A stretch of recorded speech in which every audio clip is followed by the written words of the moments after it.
दोस्तों कई बार जब हम लोग चंद्रयान-3 या दूसरे अंतरिक्ष मिशन के बारे में बात करते हैं तो हम ये भूल जाते हैं कि ये सारे मिशन कितने ज्यादा जटिल हैं और कई बार तो इनमें इस्तेमाल की जाने वाली भाषा का हमारे द्वारा समझना ही नामुमकिन होता है। तो आप इस बात का अंदाजा लगा सकते हैं कि इन्हें ऑपरेट करना कितना जटिल और दबाव वाला काम है, जिसका एक उदाहरण हमें नासा की तरफ से देखने को मिला, जिसने पूरी दुनिया को ये बात याद दिला दी कि क्यों अंतरिक्ष में हमें काफी काम अभी करने की जरूरत है। दोस्तों सामने निकल कर आ रही लेटेस्ट जानकारी से अब ये बात पूरी तरह से कंफर्म हो गई है कि पृथ्वी से लगभग 20 अरब किलोमीटर दूर मौजूद नासा के कुछ सबसे महत्वपूर्ण अंतरिक्ष यान में से एक वोगर 2 का संपर्क एक गलत कमांड की वजह से टूट चुका है और अब ये नासा को कोई भी जानकारी नहीं दे पा रहा। बता दें कि वोगर 2 अंतरिक्ष में कुछ सबसे दूर तक यात्रा करने वाले स्पेसक्राफ्ट में से एक है, जिसने नासा को कई बहुमूल्य जानकारी दी, पर कुछ गलत कमांड की वजह से इसका एंटीना 2% शिफ्ट हो चुका है, जिसके बाद ही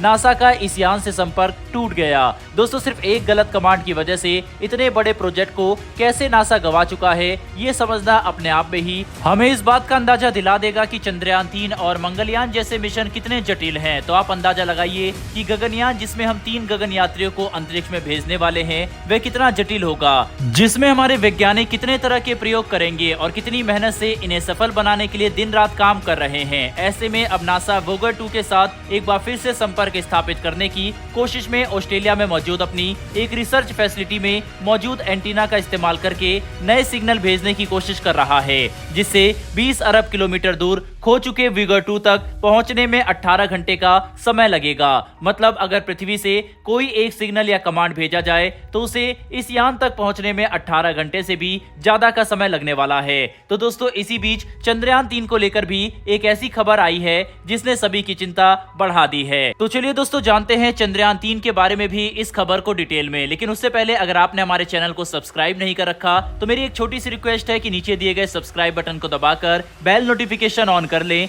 जिससे हमारी आने वाली डेली ऐसी वीडियो आप तक सबसे पहले पहुंच सके। दरअसल दोस्तों मीडिया में निकल कर आई लेटेस्ट रिपोर्ट के मुताबिक अब चंद्रयान-3 अपने मिशन के एक ऐसे पड़ाव पर है जहां पर छोटी सी गलती भी इसे पूरी तरह से नाकाम कर देगी। रेफरेंस के लिए आर्टिकल का स्क्रीनशॉट आप अपनी स्क्रीन पर देख सकते हैं, जिसमें यह बात साफ तौर पर लिखी गई है कि अगर हमने इस चुनौती को सफलतापूर्वक पार नहीं किया तो ये पूरा मिशन फेल हो सकता है। इंडिया टुडे का आर्टिकल आप स्क्रीन पर देख सकते हैं। दरअसल हम जिस चुनौती की बात कर रहे हैं वह है चंद्रयान-3 को अब सफलतापूर्वक चंद्रमा के ऑर्बिट में स्थापित करना, क्योंकि 31 जुलाई की रात को जब हमने चंद्रयान-3 के इंजन को 20 मिनट तक ऑन करके इसके 179 किलोग्राम इंजन का इस्तेमाल करते हुए इसे पृथ्वी के गुरुत्वाकर्षण बल से बाहर भेजा और ट्रांसलूनर इंजेक्शन में स्थापित कर दिया, तब से इसकी रफ्तार 38,000 किलोमीटर से भी ज्यादा हो चुकी है। लेकिन जब 5 अगस्त को ये चांद के ऑर्बिट के नजदीक पहुंचेगा तब चंद्रयान-3 को चांद के गुरुत्वाकर्षण बल के साथ संतुलन बनाने के लिए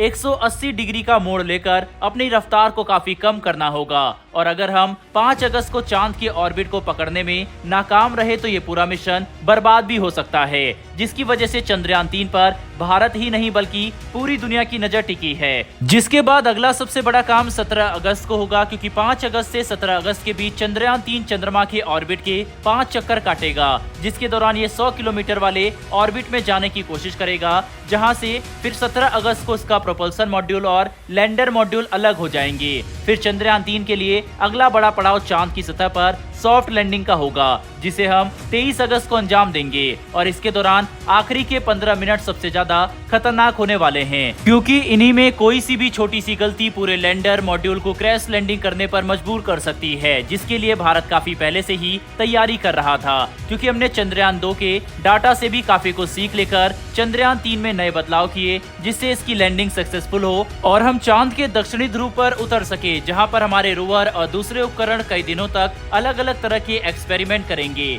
जिससे हमें चांद की सतह, चांद पर आने वाले भूकंप और कई दूसरी महत्वपूर्ण चीजों के बारे में जानकारी मिलेगी, जिसके इस्तेमाल से हम अपने लूनर स्पेस प्रोग्राम को एडवांस बना सकते हैं। लेकिन नासा की तरफ से वोगर 2 को लेकर निकल कर आए रिपोर्ट ने एक बार फिर से सभी को इस बात का एहसास करा दिया कि भारत जो कर रहा है वो कितना जटिल और एडवांस मिशन है। इसीलिए यहाँ पर काफी सारी संभावनाएं मौजूद है। कुल मिलाकर समझने की कोशिश करें तो अब ये देखना काफी इंटरेस्टिंग होगा कि इस इसरो चंद्रयान 3 के रफ्तार को काबू करके कैसे इसे चंद्रमा के ऑर्बिट में स्थापित करता है, क्योंकि यह इवेंट हमारे लिए सबसे महत्वपूर्ण होने वाला है। और इस वक्त लेटेस्ट रिपोर्ट के मुताबिक चंद्रयान 3 के पास काफी कम ईंधन बचा हुआ है, इसीलिए इसकी रफ्तार और वेलोसिटी को बिल्कुल सही समय पर काबू करना होगा ताकि ये चंद्रमा के ऑर्बिट को पार करके अंतरिक्ष में ना निकल जाए, जो काफी जटिल होगा और इस पर अब सभी की नजरें टिकी होंगी। बहरहाल दोस्तों, इस वीडियो में इतना ही। उम्मीद करते हैं कि ये मिशन भारत का सक्सेसफुल हो और भारत के इन महान वैज्ञानिकों के लिए आप लोग भी कमेंट बॉक्स में एक जय हिंद लिखना ना भूलिएगा। साथ ही हमारी आने वाली डेली ऐसी वीडियो के लिए चैनल को सब्सक्राइब कर बेल नोटिफिकेशन अवश्य दबा लें। फिर मिलेंगे ऐसी एक नई वीडियो के साथ। धन्यवाद। जय हिंद।